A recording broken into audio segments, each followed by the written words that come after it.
Well, I mentioned, and let's talk about trespassing injuries. Now, the non-legal answer from a property owner is, pal, you come on my property and get hurt, that's your problem. That's not a very well-informed attitude, is it? Well, you know, it can cross the line into a dangerous activity if, for instance, you know, you have knowledge of a trespasser coming on.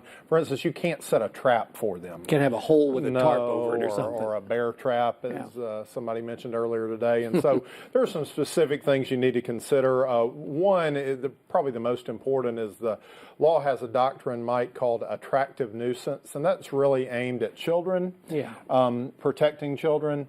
And so, for instance, if you have a swimming pool with a big pretty slide down into the water. Yes, and the idea is that's attractive to a child who maybe doesn't appreciate the danger, then you can sometimes be held liable. The law has really tightened that up over the years, and then you see there on the screen, and we talked about this earlier, if there is a dangerous condition on your property, you do not have the right to conceal it and then allow it to injure a trespasser with no consequences to yourself. And then finally, you cannot do anything intentionally, that's willfully or wantonly, and that's a legal word for recklessness.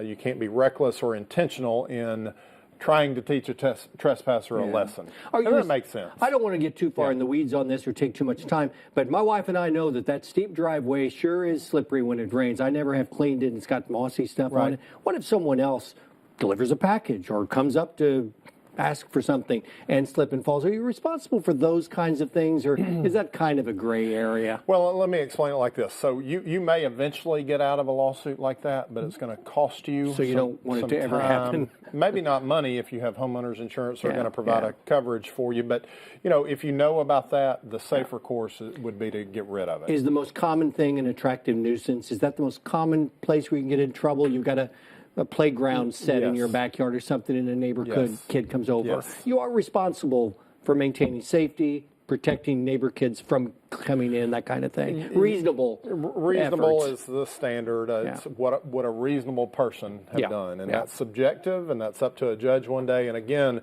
if you don't want to put yourself at risk, the safer course would be to be careful.